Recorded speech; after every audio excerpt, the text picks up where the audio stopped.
Intersekcionalitātes istaba ir vieta, kurā mēs apzināmies, ka visas apspiešanas formas, tāpat kā visas atbrīvošanās formas, ir savstarpēji saistītas. Tā ir vieta, kurā mēs kritiski izvaicājam, apšaubām un dekonstruējam, bet vienlaikus arī iztēlojamies iekļaujošāku un drošāku pasauli nākotnē un jau tagad. Podkāsta 4. sērijā es sarunājos ar Dārtu Treimani. Dārta Treimani ir aktīviste, viena no kustības par brīvu Palestīnu un kreiso aktīvistu kopienas centra Maiznīca izveidotājām. Viņa organizē dažādas protesta akcijas, diskusijas, izglītojošus un kultūras pasākumus. Dārta stāsta par to, kā izveidojās kustība par brīvu Palestīnu, kādi ir tās mērķi un kā var iesaistīties palestīniešu tiesību aktīvismā Latvijā, ja ir vēlēšanās to darīt, bet nav īsti skaidrs, kā. Tāpat šajā sērijā mēs apspriežam to, kā Latvijas mēdīji ir atspoguļojuši Gazā un Palestīnā notiekošo un kā tas ir ietekmējis Latvijas sabiedrības izpratni un zināšanas par tā saucamo Izraēlas un Palestīnas konfliktu, par palestīniešiem un Palestīnas vēsturi. Mēs runājam arī par to, kāda sasaiste pastāv starp palestīniešu tiesību aktīvismu un iestāšanos par kvīru un sieviešu tiesībām. Sērijas aprakstā es esmu iekļāvusi saites uz avotiem ar plašāku informāciju par Dārtas pieminēto kustību BDS un aplikāciju NoSanks, ar kuras palīdzību ikdienā ļoti vienkārši ir iespējams boikotēt preces un produktus, kuru ražotāji tieši vai netieši atbalsta Izraēlas īstenoto genocīdu un apartīda politiku.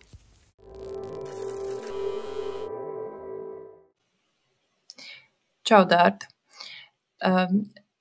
Es zinu, ka tu esi ārkārtīgi aizņemta, tāpēc man ir jo īpaši liels prieks, ka tu piekriti sarunai, un jā, man arī dažbrīd ir tāda sajūta, ka kaut kādi, nenugluži augstāki spēki, bet mēģina mūs atturēt no šīs sarunas, jo šķiet, ka šis ir kāds 4., 5. piegājiens, ar kuru mēs tā kā mēģinām satikties virtuāli un šo sarunu tā kā uzsākt, un es ļoti ceru, ka šoreiz mums tas beidzot izdosies. Un, jā, tu esi bijusi viena no redzamākajām aktīvistēm, kas jau ļoti ātri pēc pagājušā gada oktobrī Izraēlas sāktajiem militārajiem uzbrukumiem Gazai ir iestājusies par palestīniešu tiesībām tieši Latvijā, arī organizējot dažādus pasākumus un piketus un protestējot. Kā tu uzzināji par Izrēlā un Palestīnā notiekošo, arī par šī konflikta vēsturisko kontekstu, vai tu sāki par to interesēties tikai pēc 7. oktobra Hamas uzbrukumiem un tam sekojošajai Izraēlas atbildes reakcijai, vai tu biji par to informēta un zināji jau iepriekš? Varbūt tu vari mazliet pastāstīt par to, kā tu nonāci līdz Palestīnas jautājumam. Jā, es nedaudz zināju, kā teikt, pirms tam, jo dzīvojot Berlīnē un arī Londonā un citās vietās es biju satikusi palestīniešus un, kā teikt, guvusi ieskatu šajā situācijā un dzirdējusi stāstus un arī tā kā sakojusi nedaudz līdz informācijai par to, ka Izraēlas armijas karavīri tā kā diezgan regulāri iebrūk un apšauda un arestē palestīniešus Gazā.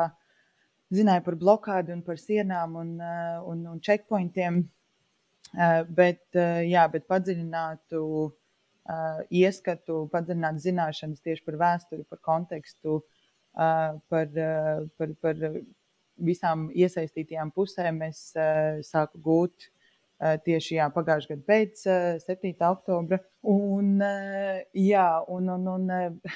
kā es arī tā kā sāku aktīvāk iesaistīties. Protams, jā, tā kā pagājušā gada oktobris bija diezgan tumšs laiks, bija jā, un emocionāli grūts, jo kā mēs daudzi, protams, mēs sākām vērot šo genocīdu savos telefona ekrānos un redzēt to katru dienu un lasījām ziņas un līdzīgi. Un es biju tikai gadu bijusi Latvijā, atbraukus atpakaļ uz Latviju, un es jutos ļoti, ļoti viena, jo man īsti nebija ar ko parunāties citu cilvēkam, tā kā tas sāpētu un rūpētu tikpat ļoti, es teiktu.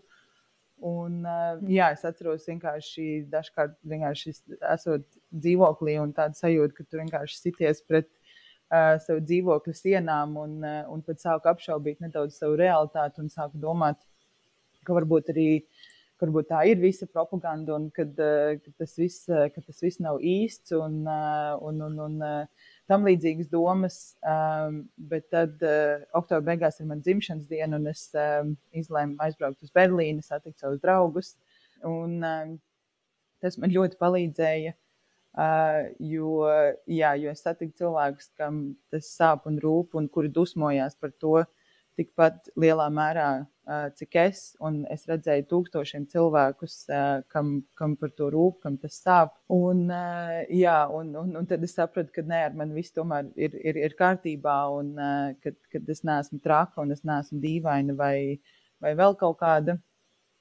kā Latvija bieži vien daudzos jautājumos man liek justies. Un tad atgriežoties no Berlīnes, es aktīvāk sāku meklēt citus cilvēkus, kam šis rūp un ar kuriem organizēties un sāk kaut ko darīt arī šeit. Tā tevis aprakstītā sajūta, ka tu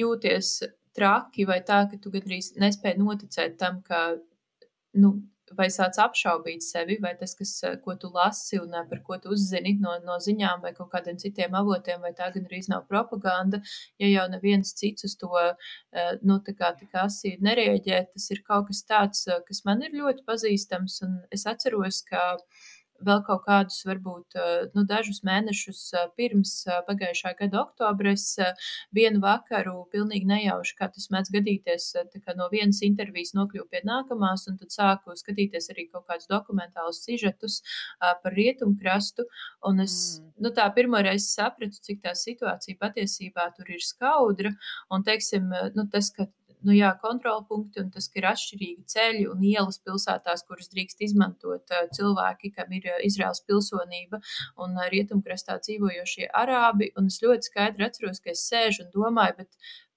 šis nevar būt iespējams, jo, ja šis ir iespējams, kā tas var būt, ka mēs par to nerunājam tā kā visu laiku mēdījos nepārtraukti, jo tas atgādina kaut kādus otrā pasaules kara notikumus un, dažāda veida vēstures briesmīgākās lapas puses, par kurām mums ir stāstīts skolā. Un, tas bija, ārkārtīgi tāds šokējošs moments priekš manis, un tad es arī pamazām sāku, par šo interesēties vairāk un vairāk, un tad drīz jau nāca 7. oktobris, un tad es piedzīvoju otru šoka vilni, redzot, ka mani līdzcilvēki to uztver kā kaut kādu normālu cīņu ar šo situāciju, vai visa šī palestīniešu identificēšana ar teroristiem un uztveršana, ka neko citu jau Izraela arī nevarētu darīt, kā veikt šādu atbildes reakciju. Tas man arī radīja to sajūtu, ka es dzīvoju kaut kādā citā realitātē nekā daudz cilvēku man apkārt.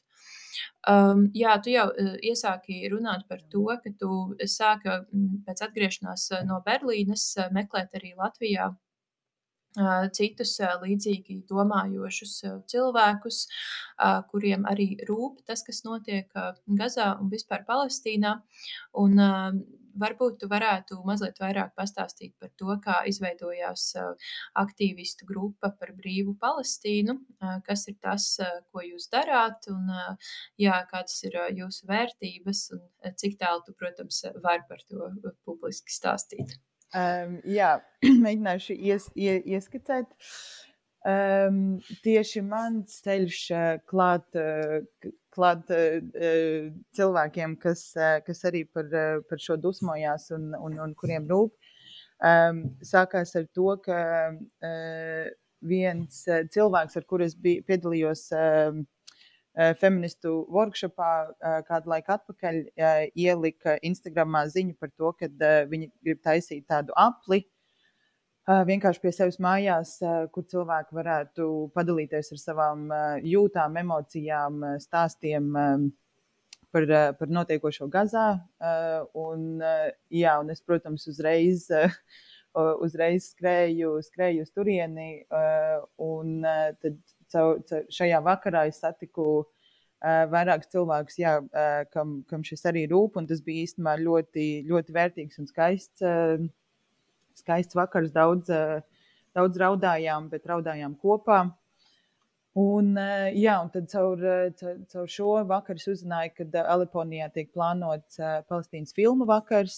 Tad es pievienojos šim filmu vakaram, un tur es satiku cilvēkus un uzzināju, ka arī eksistē WhatsApp chats, kurā ir arī savākušies vairāk cilvēki, kas aktīvi darbojās. Un tad es tiku, tad caur šo WhatsApp chatu tapa pirmā atklātā vēstule, ko rakstīja arī tu.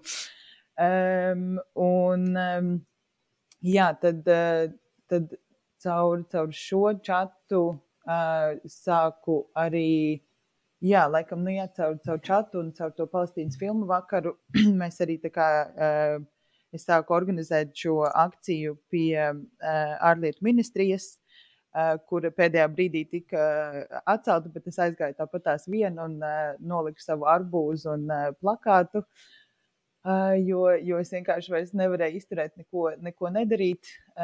Un tad kādu laiku vēlāk šī akcija notika arī nedaudz plašākā skaitā. Un tad tie cilvēki, kas parādījās gan filmu vakaros, gan šajā akcijā, tad mēs arī sapratām, ka ir jātaisa protests, un tad vēl caur dažiem citiem filmu vakariem savācās vēl cilvēki, kas ir ieinteresēti un ir gatavi organizēt. Un tad mēs mēģinājām organizēt pirmo protestu, tas Rīgas doma to atcēla, aizliedza, un tas, mēs noteikti visi arī atceramies, kāda tas bija šūms mēdījos un tam līdzīgi. Un tas mums deva tādu vēl lielāku deksmi un lielāku vēlmi taisīt nākamo, kas pēc tam par laimi tomēr notika. Tātad būtībā vienkārši tā diezgan organiski caur organizēšanos un caur vienu filmu vakaru, vienu akciju un turpinot to darīt, arī izveidojās par brīvu Palestīnu. Kaut kādi cilvēki ir nākuši un gājuši, bet pēdējo kaut kādi pāris 9-10 mēneši mēs esam tāds diezgan nostabilizējies kodols aiz šīs kustības. Un tāpatās ir vēl jauni cilvēki, kas arī pievienojās. Un mūsu mērķis par lielam, protams, ir Latvijā ir jāsāk ar izglītošanu.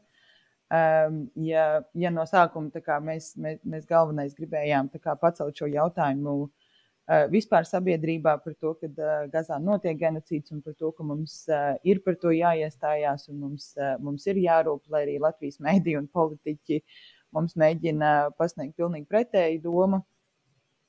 Tad ar šiem protestiem viens ir tas, kad pievērst sabiedrības uzmanību šim jautājumam, un protams, arī otrs ir tas, kas man vienmēr ir ļoti bijis nozīmīgs, ejot uz protestiem Berlīnē, Londonā, visās citās vietās, kur esmu dzīvojusi, jo aizejot uz protestu, tu jūties mazāk viens.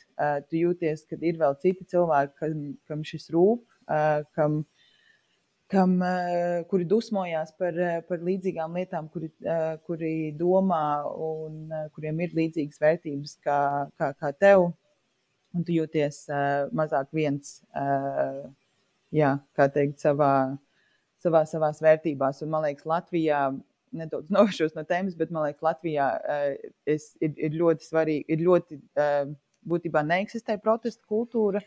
Un man liekas, nozīmīgi būtu viņu attīstīt un to redzēt nevis kā tur kaut kādi trakie jaunieši aizgāja tur pakliegt vai tam līdzīgi, bet tiešām redzēt to skaistumu un nozīmīgumu, kas ir protestos, kad cilvēki sanāk kopā un viņiem ir šī sajūta, ka mēs esam kopā un ka mēs varam varbūt mainīt kaut ko pavisam maziņu, bet kaut ko varam mainīt. Un šobrīd par brīvu Palestīnu mēs arī šobrīd sākās sadarbība arī ar protestu, ar jauniešu organizāciju protests. Un mēs vēlamies nedaudz tagad arī, kā teikt, fokusēties un paspiest vairāk uz sabiedrības informēšanu un izglītošanu un veidot vairāk izglītojušu saturu, ko mēs arī mēģinājām sākumā izdarīt par brīvu Palestīnu Instagram kontu, bet diemžēl mums arī cilvēku resursi, laika resursi ir limitēti, līdz ar to tas neaizgāja tādā apjomā, kā mēs vēlējāmies. Tad mēs tagad mēģinām, kā teikt, vēlreiz uzsākt šo procesu. Jā, es gribu pateikt, ka par tevis pieminēto, ka tad, kad tika atcelta akcija toreiz pie ārlietu ministrijas, un es ļoti abrīnoju tevi par to, ka tu viena pati aizgāji ar plakātu un arbūzu. Man šķiet, ka tas ir ārkārtīgi svarīgs žests, un ka mēs Latvijā kaut ko tādu redzam ļoti reti. Un skaidrs, ka organizējot protestus, tā doma ļoti bieži ir, ka jo mēs savācam vairāk cilvēku, jo tas ir kaut kā pārliecinošāk, un tas, protams, ir ļoti svarīgi, tā kā mēģināt mobilizēt pēc iespējas vairāk cilvēku, bet tajā pašā laikā man liekas, ka mēs reti redzam kaut kādas politisku pārliecību, publiskas izpausmes, kur cilvēki ir gatavi arī bez kaut kādas, varbūt, plašākas cilvēku grupiņas vai atbalsta, un esot diezgan arī, ievainojami un kaut kādā, mērā, varbūt ne gluži sevi apdraudot, bet, tā ir tomēr diezgan tāda, ievainojama situācija, kurā tu viens pats dodies, zinot, kāda ir sabiedrības attieksme, un tā kā paudz šo savu atbalstu. Līdz ar to man tas liekas tiešām ļoti, ļoti svarīgi. Un uzmanības vērts žests.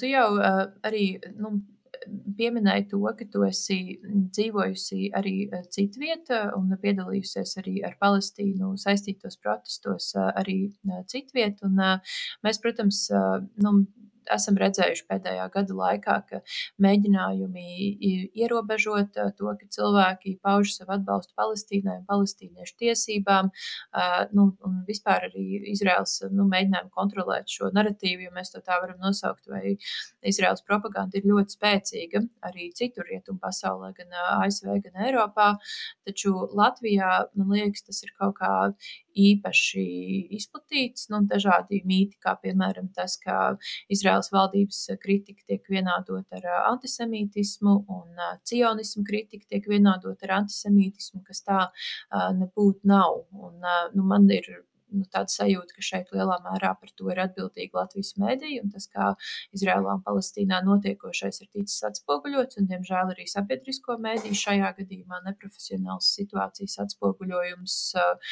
ļoti reti vai vispār nemaz neaktualizējot gan vēsturisko kontekstu, proti, kāda vispār ir Izraels veidošanās vēsture, gan nerunājot par Izraels īstenoto koloniālo politiku, gan rietumkrastā, gan attiecoties pret palestīniešiem, gan tiem, kur dzīvo Izraels teritorijā, gan tiem, kur dzīvo Palestīnas teritorijā, gan rietumkrastā, gan Gazā.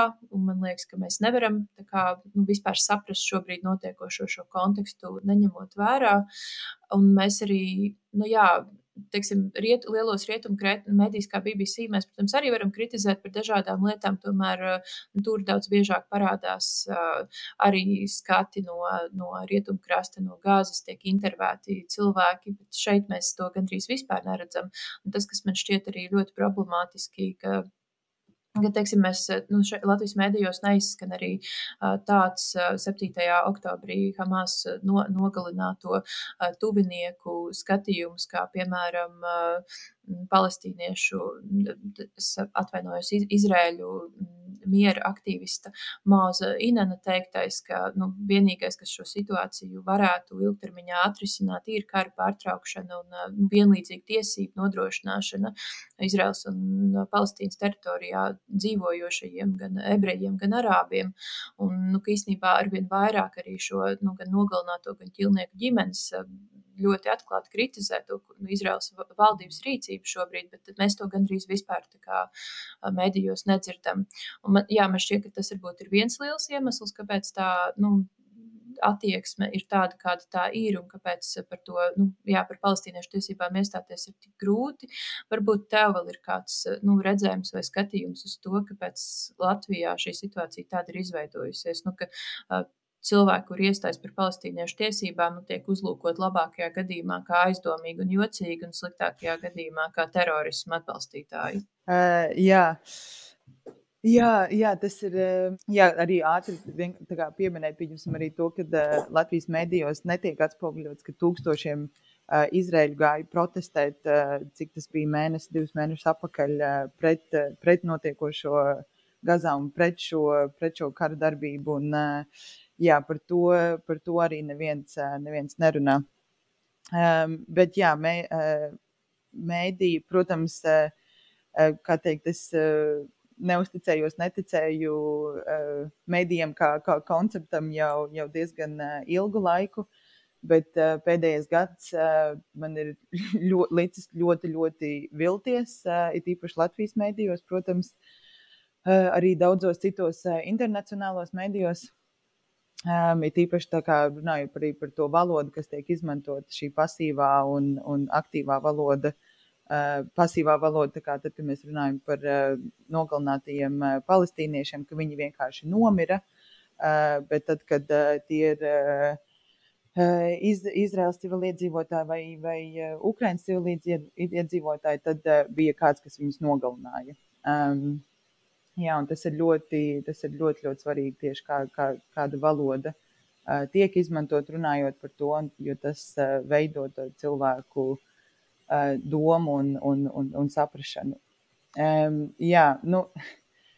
Mēs par brīvu Palestīnu, pieņemsim, kad mums ir bijušas atklātās vēstules vai protesti, preses relīzes, ko mēs esam sūtījuši, ir bijuši ļoti piesātināts ar statistiku, ar informāciju, ar kontekstu, ar vēstures faktiem, un nevienā sekundē tas netika publicēts Latvijas mēdījos.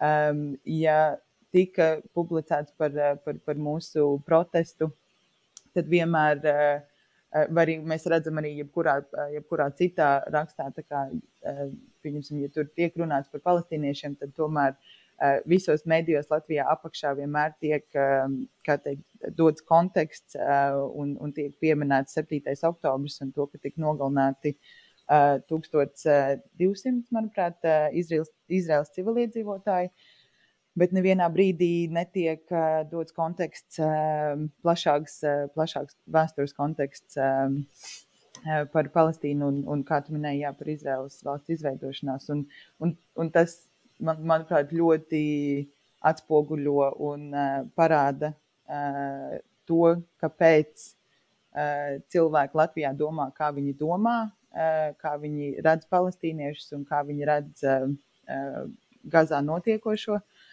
Un godīgi sakot, es nevaru vainot, kā teikt, pēdiņās vidējo latvietu par to, ka viņš domā, ka mēs esam teroristu atbalstītāji, vai par to, ka visi palestīnieši ir tādi un šitādi, jo Latvijas mēdī to ļoti, ļoti kultivē. Tas ir ļoti acīm redzams, tajos rakstos, kas tiek rakstīti, un tajā, kā to saka, tā kā tajā nesamērīgumā par to, kas tiek rakstīts, ka netiek, par to vienpusējību, kā tiek atspoguļots notiekošais. Un, tāpēc, kā teikt, es nevaru vainot nevienu, ka viņi tā domā, jo mediji ir tie, kas veido mūsu domu. Es arī nesen aizvakar klausījos vienu podcastu, un tur arī tika pacelta šī tēma tieši par medijiem un kā viņi atspoguļo šo notiekušo genocīdu Gazā.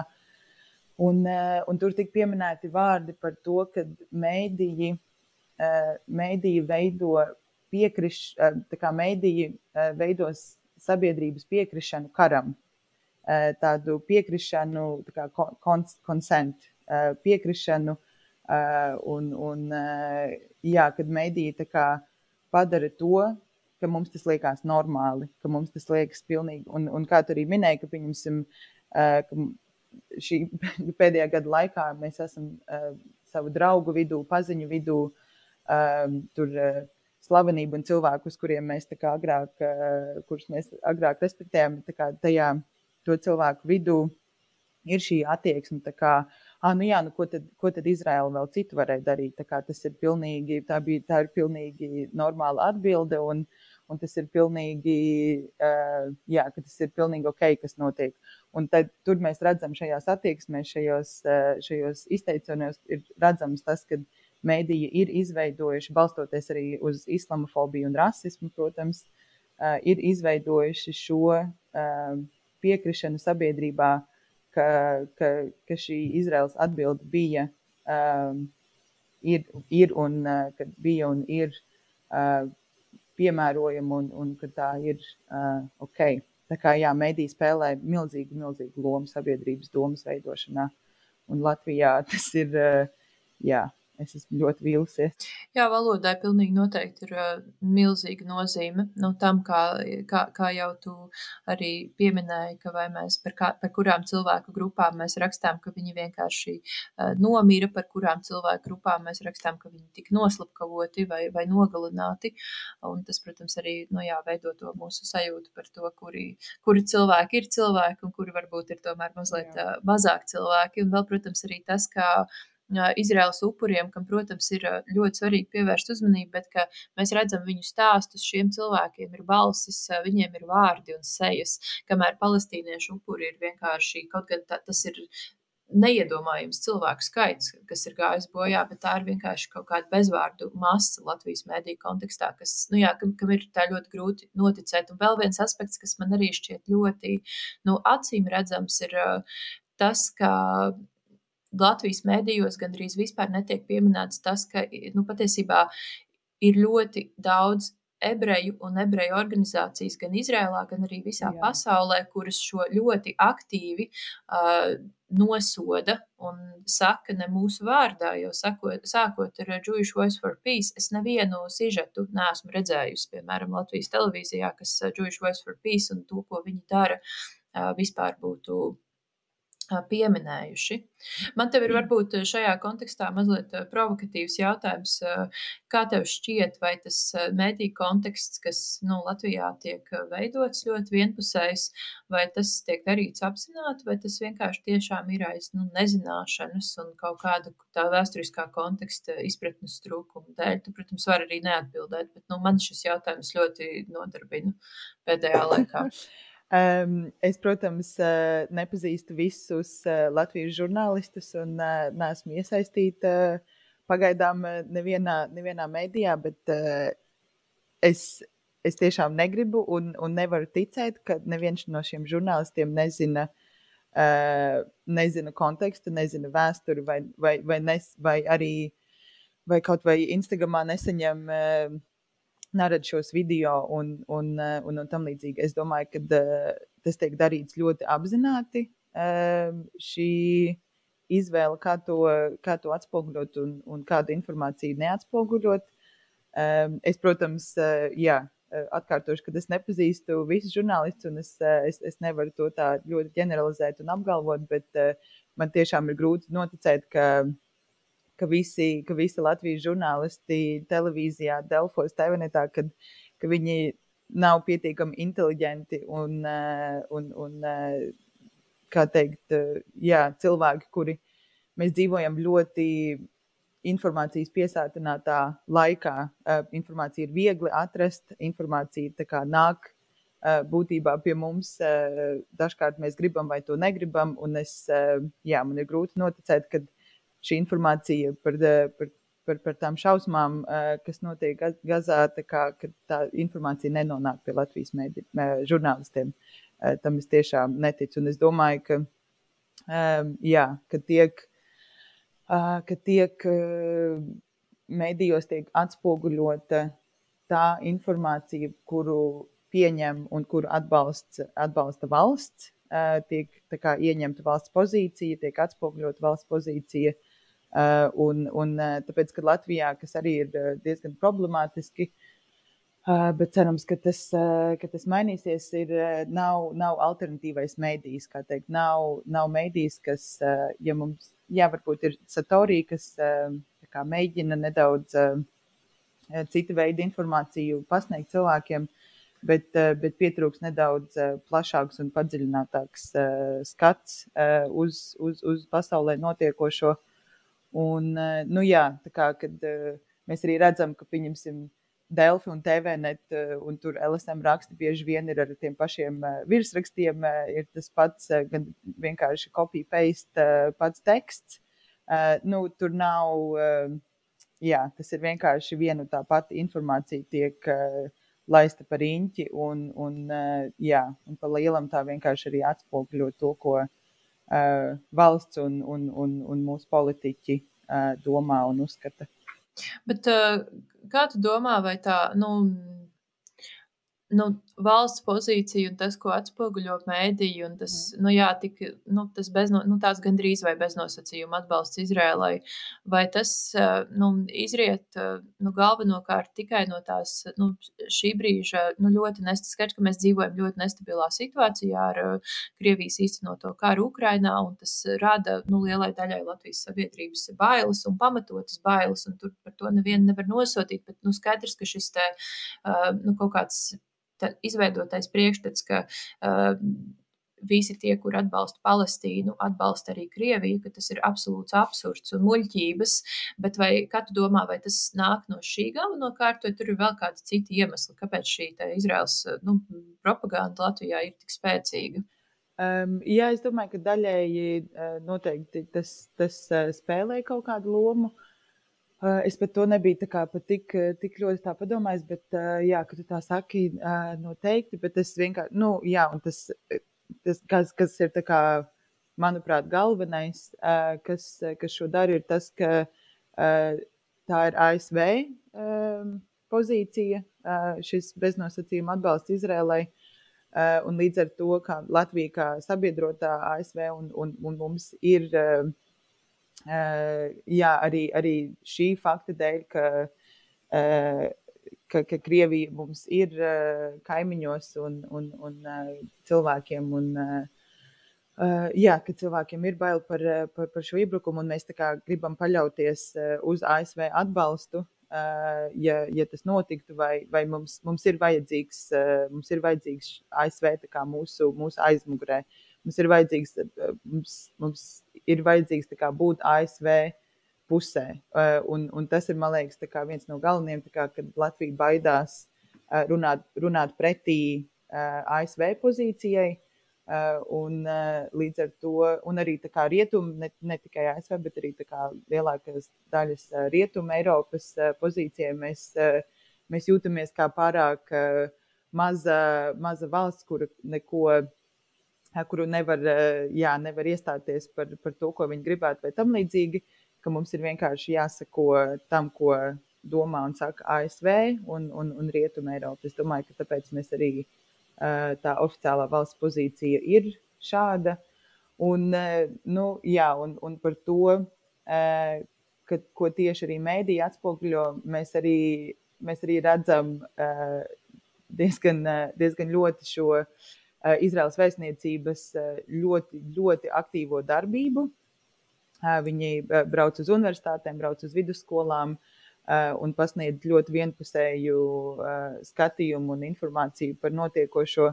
Arī vēstniecība zvana, sūta e-pastus, runājās ar ļoti daudzām organizācijām, kas ir arī nevalstiskās organizācijas, kas nav saistīts ar valsti, bet, protams, arī valsts līmenī viņi tiekās ar diplomātiem, politiķiem, ministrijās strādājošiem un tam līdzīgi, un notiek ļoti aktīva sadarbības veicināšana un ļoti aktīva darbība pie tā, ka šis valsts atbalsts Izrēlai tiktu nostiprināts. Tā kā es domāju, ka tas arī noteikti, jo nav neviens vai varbūt tikai mēs par brīvu Palestīnu, kas 2-3 reizes ir satikušās ar politiķiem un pārstāvjiem no Palestīnas, nav neviens tā kā, kas aģitētu palestīniešu tiesības un palestīniešu pusi šajā jautājumā, bet ir ļoti daudz darba un ļoti aktīvs darbs tieši no Izraēlas vēstniecības puses. Jā, tā kā tu pieminēji ASV, ir tā, ka man pēdējā laikā ir ļoti daudz ētisku pārdomu tieši šajā kontekstā, tāpēc, ka, jo skaidrs, ka mums ir...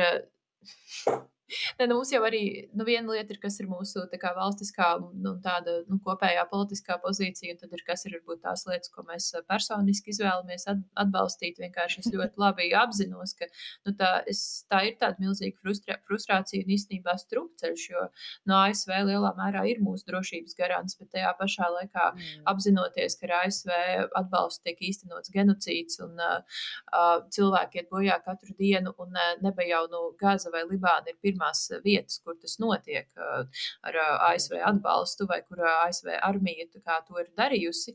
Un tad man gandrīz ir tā sajūta, ka es nezinu, ka es tā kā apmainu savu drošību pret citu cilvēku drošību, ka es kaut kā uzskatu, ka mana drošība vai mana dzīvība ir vērtīgāka. Un tie ir ļoti, smagi jautājumi. Es nezinu, vai tev ir jebkādas atbildes šajā, bet vai tev ir kādas sev personiski, vai tas nonākusi pie kādas ētiskas atbildes šajā, kā vispār to uztvert? Respektīvi, kā attiekties pret ASV, zinot, ka tas ir mūsu drošības garants lielā mērā, bet tajā pašā laikā apzinoties arī, kas ir tā, milzīgā, apjomīgā militārā vardarbība, kur ASV īsteno gan Gazā, gan arī citviet. Jā, es protams, es nezinu, es neesmu politikas zinātnieks vai tam līdzīgi. Es nevarēšu tā kā atbildēt varbūt ļoti precīzi, kā Latvijas valstī vajadzētu ieņemt kā oficiālo nostāju vai tam līdzīgi, bet personīgi, jā. Jā, tas ir vairāk jautājums tieši par tavu to personisko sajūtu, jo es vienkārši dzīvoju milzīgā frustrācijā par to, kā man vispār par to attiekties. Un jā, varbūt tev ir kāds skatījums. Jā,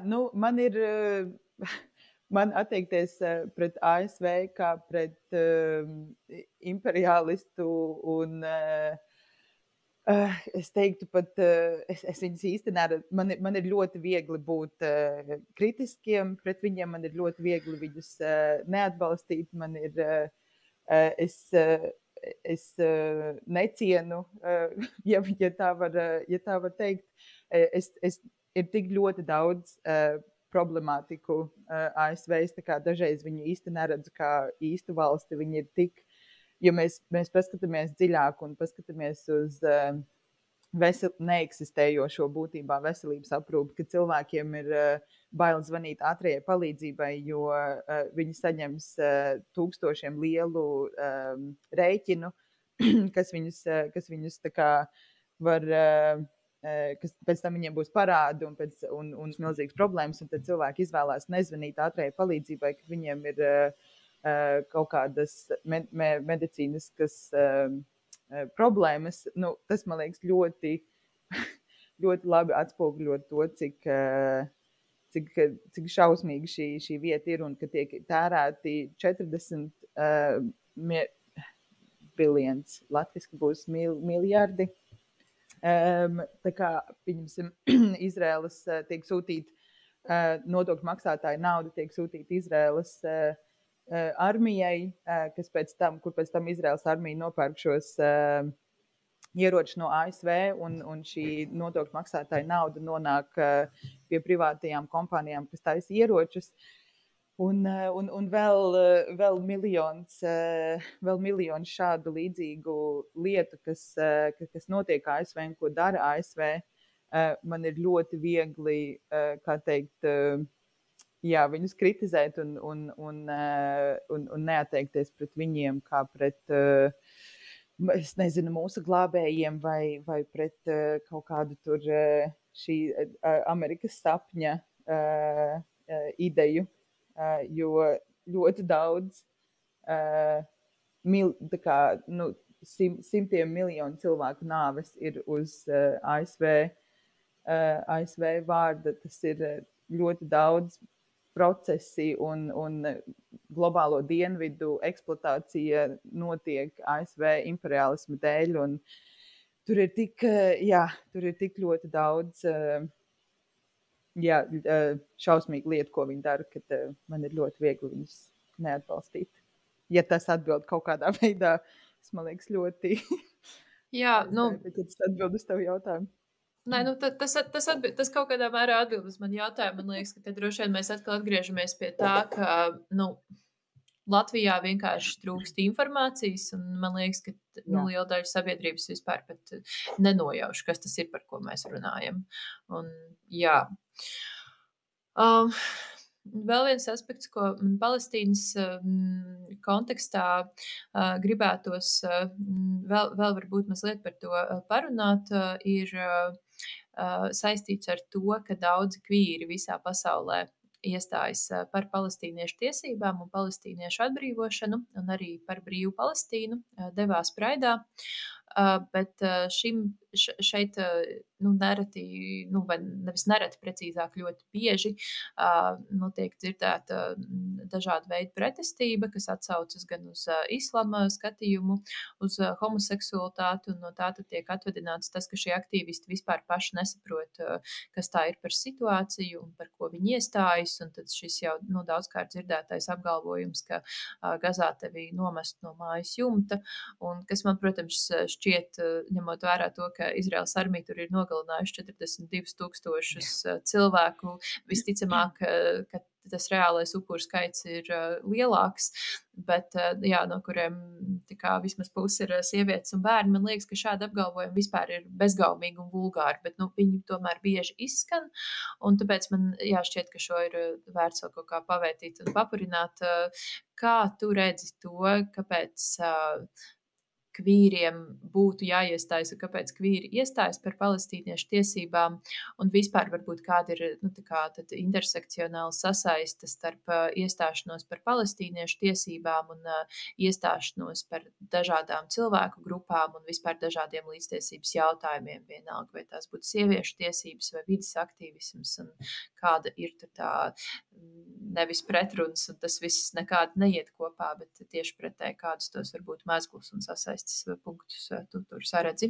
Es pilnīgi piekritīšu, šie komentāri ir pilnīgi bezgaumīgi, un viņi ir balstīti ļoti lielā neizglītotībā un neizpratnē ne par kvīriem, ne par islāmu, ne par palestīniešiem. Un, tas, protams, bieži notiek. Man liekas, kas atspoguļo varbūt diezgan tieši uz to jautājumu, kādēļ kvīri cilvēki varbūt iestājās par Palestīnas tiesībām, ir Majas Anģelu šis teikums par to, ka neviens no mums nav brīvs, līdz mēs visi neesam brīvi. Un šo teicienu, šo citātu es esmu ļoti bieži arī redzējusi tā kā kvīru organizācijās, pasākumos un tam līdzīgi, un tas ir kaut kas, kam mēs kvīru cilvēki tiešām ticam un kas ir mūsu vērtība, es teiktu. Un tādēļ, man liekas, tādēļ tas tiešām tā kā atspoguļo, kāpēc mums visiem cilvēkiem kā tādiem ir jācīnās par vienu par otra brīvību un drošību un tiesībām. Tas ir sieviešu tiesībām, tas ir strādnieku tiesībām, tas ir kvīru tiesībām, jo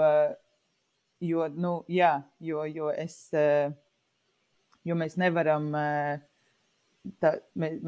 vienkārši dzīvot savā privilēģiju burbulītī un domāt, ka tikai tāpēc, ka man ir labi, ka tas ir tā kā pietiekami, jo šīs privilēģijas balstās arī citu cilvēku izmantošanā un eksploatācijā. Pieņemsim, ja mēs paskatāmies uz komforta dzīvi, uz komforta līmeni dzīvei globālajos ziemeļos, un mēs paskatāmies uz to, kas notiek globālajos dienvidos, tad mēs redzam, tad ir ļoti skaidri redzams, ka šis komforts nāk no citu cilvēku ciešanām un apspiešanas. Līdz ar to par to ir jācīnās. Un viens ir tas, ka arī šis Izraēlas īstenotais genocīds Gazā ir arī ekocīds, tas tiek iznīcināts zeme, koki, labības lauki un tiek piesārņots gaiss nenormālos lielumos, un tas ir tas līdz ar to arī ietekmē katru no mums, kas dzīvo šajā pasaulē, jo, kā mēs zinām, klimata pārmaiņas un klimata krīze ir nekas tur nepaliek labāks, un tas tikai sāsinās,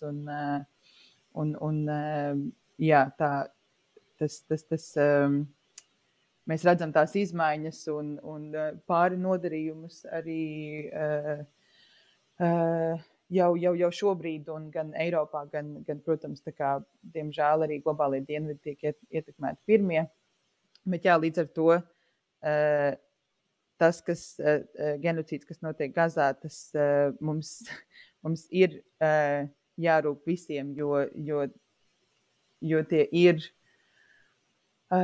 tie ir mūsu līdzcilvēki, tie ir arī tie paši kvīri cilvēki, tā ir arī tā pati mūsu zeme, mūsu daba, tie ir, nevaru īsti noformulēt precīzi, bet tas viss ir ļoti, ļoti saistīts, un tad, ja tiek no šiem 40, vairāk kā 40 000 nogalinātiem cilvēkiem, ja liela daļa puse ir sieviešu un bērnu, tad tas arī ir sieviešu tiesību jautājums, jo bez dzīvām sievietēm nav sieviešu tiesību. Bez dzīviem kvīriem nav kvīru tiesības. Tā kā tas, man liekas, ir absurdi, ka tas tiek pat apspriests un jautāts, tā kā, kāpēc mums vajadzētu rūpēt un kāpēc kvīru cilvēki par to iestājās. Un vēl viena lieta, ko pieminēt, ir tas, ka arī tā kā kvīru cilvēki viņi redz un viņi ir izjutuši apspiešanu. Līdz ar to viņi to ļoti labi zina un saprot un redz. Viņi redz, ka tas notiek, un līdz ar to ir šī tūlītēja empātija pret cilvēkiem, kas tiek apspiesti. Un līdzīgi tāpat arī es kaut kad redzēju video no ASV, kur viens melnādains vīrietis tā kā teica, ka man pat nav jāzina viss tur vēsturiskais konteksts vai visi statistikas un šobrīd pieejamie dati, lai es zinātu, lai es redzētu to, kas notiek Gazā, kas tiek vērsts pret palestīniešiem, ir apspiešana, jo es esmu izjutis, jo es kā, jā, to stāsta viņš, es kā melnādains cilvēks esmu izjutis apspiešanu, es zinu, kā tas izskatās 3 sekundžu laikā. Es to varu pateikt, es to varu ieraudzīt un izjust. Līdz ar to tas atbalsts, tas tūlītējais atbalsts citiem, kuri tiek apspiesti, ir loģisks. Un man liekas arī tāpēc, tāpēc arī tik daudz kvīru cilvēku par to iestājas, jo viņi ir empātiskas būtnes un empātiski cilvēki.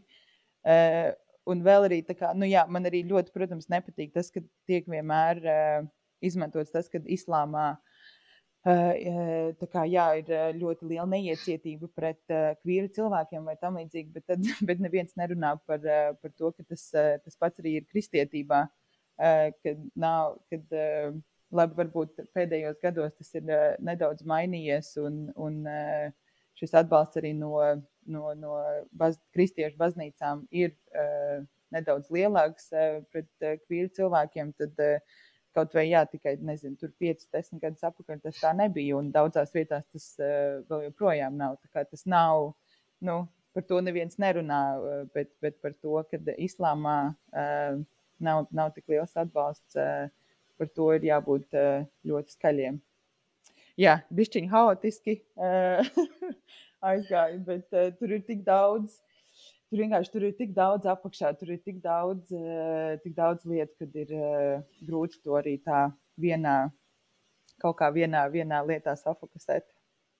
Jā, man liekas, ļoti daudz, ļoti būtisku domu tajā, ko tu minēji. Varbūt, tevs pieminētājs par ASV dzīvojoša melnādaina vīrieša izteikumiem par to, ka nav pat uzreiz varbūt jāzina viss tas vēsturiskais konteksts, lai pāris sekundžu vai minūšu laikā atpazītu apspiešanu. Tas ir arī tas, kā es esmu jutusies, skatoties uz šo jautājumu, ka es dzīvojot šajā sabiedrībā, piedarot LGBTQIA+ kopienai, es dzīvoju šajā sabiedrībā ar invaliditāti, ļoti labi zinu, kā tas ir, kad pret tevi izturas kā pret mazāku cilvēku, un kā tas ir, ka pret tevi nemitīgi īsteno kaut kādu sistemātisku apspiešanu vai nevienlīdzību, un tu vienkārši, man nav grūti to uzreiz redzēt. Man liekas, tas ir kaut kādā zemādas līmenī, ka tu to atpazīsti, un pēc tam tu būvē to informatīvo, bāzi, un tu atrodi informāciju, atrodi faktus, un man arī, protams, instinkts, tas ir tūlītais instinkts, tā ir tieši tā. Empātijas sajūta. Jā. Un te, man liekas, ir tā laikam, milzīga atšķirība tomēr, kā tas ir, ja tu dzīvo šajā sabiedrībā privileģētā pozīcijā vai mazāk privileģētā pozīcijā. Vēl, protams, arī ļoti svarīgi tas, uz ko tu norādi, ka īstenībā arī kristietība un arī citas monoteiskas reliģijas īstenībā ir, homofobiskas, vai tās var interpretēt kā homofobiskas, jo skaidrs, ka tas lielā mērā ir interpretācijas jautājums, un baznīca var būt arī ļoti pieņemoša, un tāpat skaidrs, ka ir arī islamticīgi cilvēki, kuri ir kvīri, un arī šis te noliegums, ka parādiet man vienu musulmanu, kurš būtu kvīrs, tad tas ir tavs darbs to iegublēt. Jā, tieši tā. Un, tas, protams, ir, es domāju, ka tas ir lielā mērā balstīts islamofobijā, bet arī tie argumenti, ka bet Izrēlā notiek praids un Izrēla ir tik iekļaujoša, bet man liekas neredzēt to acīm redzamo divkosību, ka tur notiek praids un tajā pašā laikā tiek bombardēta Gaza, kā tas vispār ir savietojams ar kvīru tiesībām un par to, par ko kvīri ir cīnījušies vēsturiski. Tas vienkārši šķiet neticami. Arī kaut kādā veidā. Jā, un arī ir skumji redzēt, ka kaut kāda daļa no LGBT kopienas varbūt kļūst līdzdalīga šajā. Arī neizprotot šo kontekstu. Vai, tas arī līdzīgi kā tas pats apgalvojums, ka Izraela ir vienīgā demokrātija tuvajos austrumos. Daudz kas tajā, vesela virkne ar lietām, ko Izraela īsteno, nav savietojams ar nec demokrātiskām vērtībām, nec ar to, kā mēs demokrātifinētu. Bet jā, arī tajā, ko tu iezīmēji, jau izskan tas, ka Izraela šobrīd īsteno ne tikai genocīdu pret palestīniešiem, kas, protams, ir ārkārtīgi vārdos neaprakstāmi, briesmīgi, bet tāpat notiek arī ekocīds, tiek iznīcināti koki, daba. Daudz kas no tā arī iespējams ir neatgriezeniski. Bet es varbūt gribu tev pajautāt, gan Palestīnas kontekstā, gan varbūt arī plašāk iestājoties par dažādiem līdztiesības jautājumiem. Kā redzot to, ka par spīti dažāda veida aktīvismam, protestiem, piketiem, sarunām, informēšanas kampaņām, genocīds aizvien notiek, daba aizvien tiek iznīcināta, cilvēktiesības visā šīs vārdu nozīmēs tiek nemitīgi pārkāptas. Mēs zinām, ka cilvēku visticamāk vēl, ja nenotiks kāds brīnums, turpinās iet bojā. Kā tu spēji, kā aktīviste, neizdegt un saglabāt kaut kādu pārliecību, ka tam, ko tu dari, ir jēga, un vispār varbūt palikt tajā cerības pusē. Jo es pieņemu, ka kaut kādos brīžos varbūt arī tev pārņem sajūta, ka tas ir neapturams process un ka tas viss vienkārši ir vārdos neaprakstām briesmīgi, bet tu tomēr, darbojoties ļoti aktīvi, spēj atrast kaut kādus veidus, kā turpināt.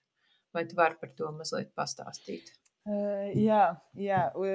Nav tā, ka neizdegu. Izdegu šovasar 2 reizes. Bet tas arī ir cits jautājums. Bet, man liekas, tieši tas, ko tu pieminēji, šis vārds cerība. Tas ir ļoti varbūt salkans un pliekans vārds, bet tas ir organizējoties un darot aktīvismu. Tas ir nenormāli svarīgi. Bet jā, varbūt es tikai vēl reflektēšu uz tevis teikto, ka es arī nebiju domājusi teikt, ka tu neizdedz, bet drīzāk tā kā jautāt, kā tev izdodas to pārvarēt. Jo es domāju, ka neizdegt nebūtu iespējams darot visas tās lietas, kuras tu dari. jā, diemžēl. Bet šī cerība, tas ir tiešām atslēgvārds aktīvismā un organizēšanā. Un galvenais, protams, un svarīgākais, lielākais, skaistākais iemesls šai cerībai un turpināšanai un atgūšanā, kāpēc es varu atgūties no izdegšanas, ir kopiena. Ir cilvēki, es neesmu viena, kas šo dara, jā, varbūt es parādos tur panorāmā vai kaut kur, bet es neesmu viena, kas šo dara. Ir ļoti daudz skaistu, apbrīnojamu, lielisku cilvēku aiz par brīvu Palestīnu un aiz citām lietām, ko mēs darām. Un šī kopiena ir tas, kas ļauj mums visiem, mums katram turpināt cīnīties un darīt, jo mēs atbalstam viens otru, mēs esam atraduši viens otru cilvēku, kuriem ir līdzīgas vērtības, un tas, manuprāt, ir lielākais skaistums dzīvē. Tas man dod iemeslu celties no gultas ārā no rītiem. Mans suns pārsvarā gan, bet arī bet galvenais, tie cilvēki, skaistie un burvīgie cilvēki, ko es esmu satikusi savā dzīvē, kuri redz vērtību taisnīgumam, kuri redz vērtību cilvēktiesībās, kuri redz vērtību šai cīņai un un mēģināt organizēties un izglītot un darīt, un kuriem arī iekšā ir šīs dusmas, šis uguns un šī izpratne par pasauli un par to, kā viņi strādā. Un, protams, ir grūti, ir daudz momentu, kuros es tiešām jūtos, ka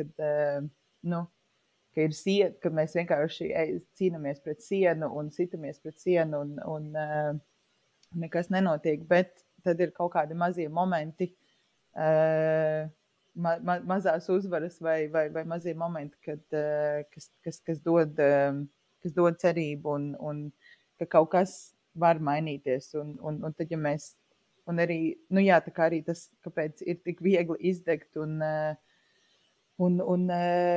kā teikt, varbūt dažreiz pamest to cīņu, ir tas, kad ir ļoti grūti redzēt tos rezultātus. Mēs tā kā daram lietas, bet šis rezultāts nav tulītais, tas nav tā kā uztaisīt galdu, un tagad man te ir galds.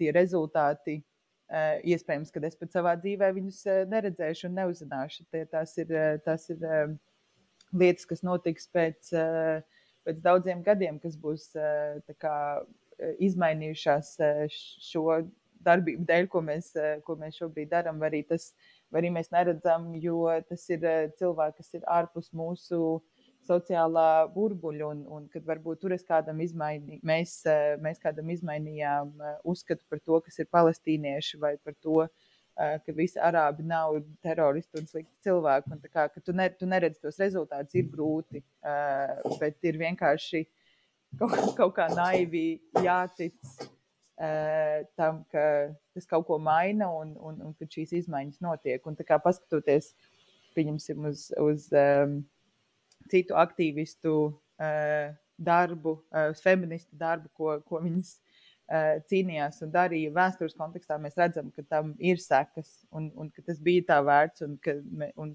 mēs esam ļoti pateicīgas par to, kad feministas tur 100 gadus un 50 gadus atpakaļ cīnījās par mūsu tiesībām. Līdz ar to vienkārši šī doma ir jāpatur un jāatgādina sev visu laiku un jāatgādina vienam otram, kad tas, lai arī mēs neredzam tos rezultātus uzreiz, tas kaut ko maina. Un vienkārši ir... Un šī kopiena vienkārši būt kopā ar cilvēkiem, kas cīnās ar tevi kopā, ir pats skaistākais un tiešām tas, kas man notur prātā stabilu. Ja tā var teikt. Jā, kaut kā tā. Paldies. Man liekas, ka šis ir ļoti svarīgi un skaisti, ko tu saki, arī kaut kāda tā atcerēšanās vai paturēšana prātā, ka, lai cik varbūt brīžiem tas nebūtu grūti, bet reizēm tas varbūt ir arī atbrīvojoši, ka tas darbs, ko mēs darām, ir lielāks par mums. Ka mēs, tevis pieminētais, ka varbūt savas dzīves laikā tu šos rezultātus neredzēsi. Es arī kaut kad, šādu domu esmu, man liekas, kaut kādos Instagram lokos, kuras esmu dzirdējusi, un es zinu, ka pirms kādiem gadiem man tas varbūt šķistu ļoti, tas man tā kā, gluži liktu atmest visam ar roku, bet tas man radītu to sajūtu, kā, ja jau tas nav iespējams tikt pie kaut kādiem reāliem rezultātiem, tad es tikai ieguldos un nekas nenotiek, un tas jūtas bezcerīgi, bet šobrīd īstenībā man šī doma dod tā kā spēku un tādu cerību. Un arī tas, tevis atskatīšanās uz vēsturisko kontekstu un tas, ko gan feministas ir paveikušas, gan arī kvīru aktīvisti, un ka mēs, tā kā mēs šobrīd dzīvojam viņa darba rezultātus, un, ka tur ir tā kāda pēctecība vai saikne. Un vēl man šķiet arī ļoti, forši, ka tu norādi uz tādu lietu, kas man īstenībā nebija ienākusi prātā, ka patiesībā jau mēs arī nevaram zināt, vai tas mūsu darītais darbs varbūt neizmaina, teiksim, attieksmi, vai nedod kaut kādas zināšanas vai informāciju kādam, kas ir pilnīgi ārpus tā kā mūsu tiem sociālajiem burbuļiem vai lokiem, un kurš, teiksim, varbūt kaut vai sāk šaubīties par to, vai tiešām visi palestīnieši ir teroristi, un ka, ja tā notiek kaut vai ar vienu vai dažiem cilvēkiem, tas īstenībā vai nenormāli vērtīgi Latvijas kontekstā. Un šis cilvēks jau iespējams nerakstīs tā kā tev un neteiks, hei, paldies, ka tu tur norganizēji šo protestu vai uzrakstīji šo rakstu, nu, ka tas varbūt nekad nenonāk pie tevis, bet tas jau nemaina to, ka tas nu, vienalga ir noticis un ka tas ir ļoti svarīgi. Jā, tā kā paldies, ka tu dalījies šajās pārdomās. Noslēgumā es tev gribētu pajautāt, varbūt kas ir lietas, ko var darīt cilvēki, kuri, nu, varbūt tā kā ir informēti un skatās ziņas un seko līdzi Gazā un Palestīnā un Libānā notiekošiem, bet viņi nav, un viņi par to ļoti tā kā pārdzīvo un uzskata, ka tas ir svarīgi, bet viņi vēl nav iesaistīti aktīvismā. Un skaidrs, ka tur varbūt pirmā lieta, ko teikt, ka visjēdzīgākais, ko darīt, ir atnākt uz kādu par brīvu Palestīnu, rīkot pasākumu un iepazīties ar tā kā citiem aktīvistiem un tādējādi varbūt saprast, kas ir tas, ko darīt, bet es varu arī iztēloties, ka ir cilvēkam varbūt tas nav kaut kādu iemeslu dēļ tik viegli vai vienkārši uzreiz atnākt uz pasākumu, bet kas vēl ir kaut kādas praktiskas un konkrētas lietas, ko cilvēki var darīt, lai, šajā iesaistītos, lai palīdzētu palestīniešiem un vispār, es nezinu, varbūt, lai informētu savus līdzcilvēkus. Jā, kas ir tas, ko cilvēki var darīt, ja viņi vēl nezina, ko? Jā, man liekas, arī tieši tas, ko tagad piemin, tā kā informēt līdzcilvēkus, man liekas, tas ir nepārtraukt, nebeigt runāt par to, kas notiek Gazā. Nebeigt runāt par to, ka tas ir genocīds, nebeigt runāt par palestīniešiem, jo, man liekas, tas ir biedējošākais, ka mēs pierodam pie šīm cilvēku nāvēm, ka mēs pierodam pie genocīda, un tas vienkārši ir viena no lietām, kas notiek tā kā aizmugurē mums paralēli. Tāpēc, jā, noteikti viena lieta ir tā kā turpināt par to runāt. Tīpaši turpināt par to runāt savās ģimenēs un lokos, kur par to ir grūti runāt. Protams, arī rūpējoties par sevi un savu mentālo veselību. Un ja tas ir grūti un pēc tam ir raudāšana vai mentāli grūti, tad, protams, arī nē.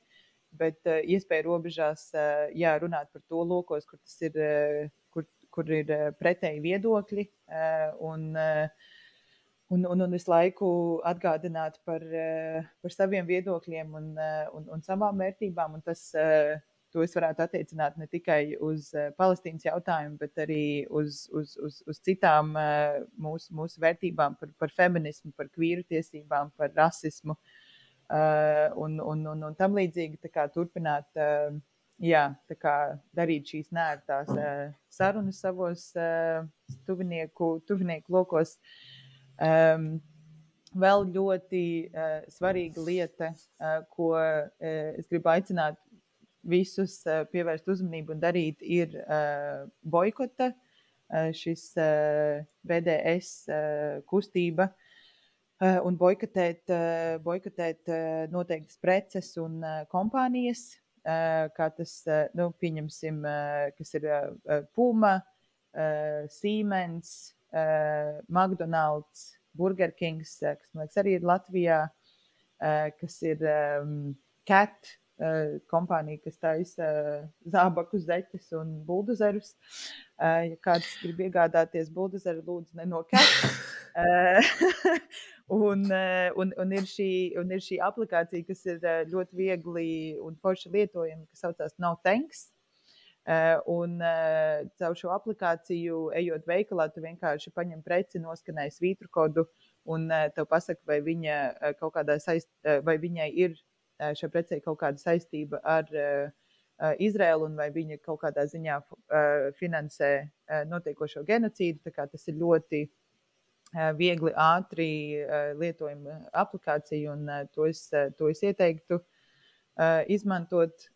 Un arī runāt un iesaistīt arī savus draugus un tuviniekus šajā boikotā, jo tas tas tiešām var nostrādāt, tas tiešām var strādāt. Mēs to tur redzējām ASV ar Starbucks un McDonaldu, ka tas tiešām ietekmē šīs kompānijas.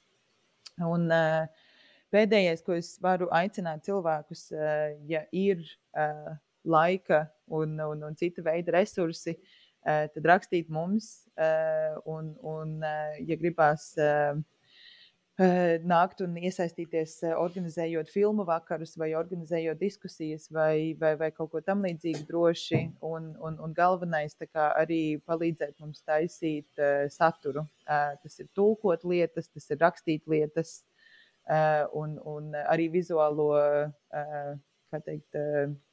vizuālās lietas un grafikas dizaini, to arī mums vienmēr nodara. Tā kā, ja ir vēlme un ir laika resursi arī šādas praktiskas lietas palīdzēt, tad mēs noteikti to gaidām.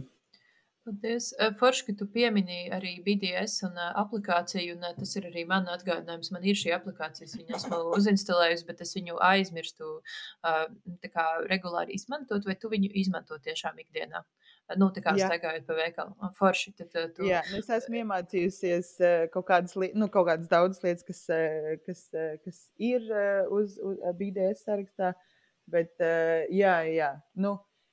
pieņemsim, tīpaši tas, man liekas, visvairāk sākās, tā izmantošana sākās, pieņemsim, tad, kad es pirku uzkodas uz mūsu tikšanām par brīvu Palestīnu aktīvistiem, un tad kāds pasaka, tā kā, nē, šis taču ir BDS sarakstā, un šito uzkodu nevar, un tad tā viens otru mēs esam pēdiņās izdresējuši kaut kādas lietas nepirkt, un es daudz aktīvāk viņu lietoju.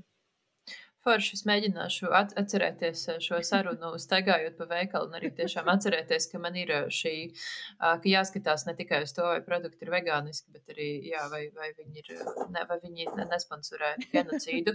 Jā, un par BDS kampaņu ir arī mājaslapa, kur var izlasīt par to, ko viņi dara. Es to droši vien varētu ielikt saites uz šiem resursiem podkāstu aprakstā, tāpat kā arī uz šo aplikāciju. Jā, forši, ka tu iezīmē tās lietas, ko var darīt, jo man arī liekas, ka reizēm tā bezspēcība, kas pārņem, arī ir kaut kāda tāda, tas, ko varbūt tā otra puse, no kā ļoti iegūst, ja mēs ieslīgstam tādā bezspēcībā un apātijā, ka šis vienkārši notiek un mēs jau neko nevaram darīt, bet patiesībā ir diezgan daudz lietu, ko mēs varam darīt. Un tādas pat ļoti mazas un praktiskas, un, protams, arī jādomāt kaut kādu lielāku kontekstu. Liels paldies tev par šo informāciju, un vispār milzīgs paldies tev, ka tu atradi laiku un piekritīji šai sarunai. Jā. Paldies tev, bija ļoti interesanti kaut kā, vairāk fokusētāk padomāt par šīm lietām un atgādināt sev. Šajā sarunā man bija ļoti daudz atgādinājumu sev, kas ir ļoti vērtīgi. Tā kā, paldies tev. Paldies, ka klausāties Intersekcionalitātes istabu, podkāstu par feminismu, aktīvismu un sociālu taisnīgumu. Podkāstu veidošana prasa diezgan daudz laika un darba. Tāpēc, ja Intersekcionalitātes istabā dzirdamais saturs jums šķiet vērtīgs, un ja jums ir tāda iespēja, tad jūs varat palīdzēt podkāstu veidošanā, veicot vienreizēju ziedojumu PayPal. Jebkurš arī pavisam neliels finansiāls atbalsts palīdzēs man šo projektu attīstīt un turpināt veidot Intersekcionalitātes istabu arī nākotnē. Podkāstu Intersekcionalitātes istaba veido Katrīna Rudzīte, montē Karīna Ieškina un mūziku veido Gundaga Graudiņa.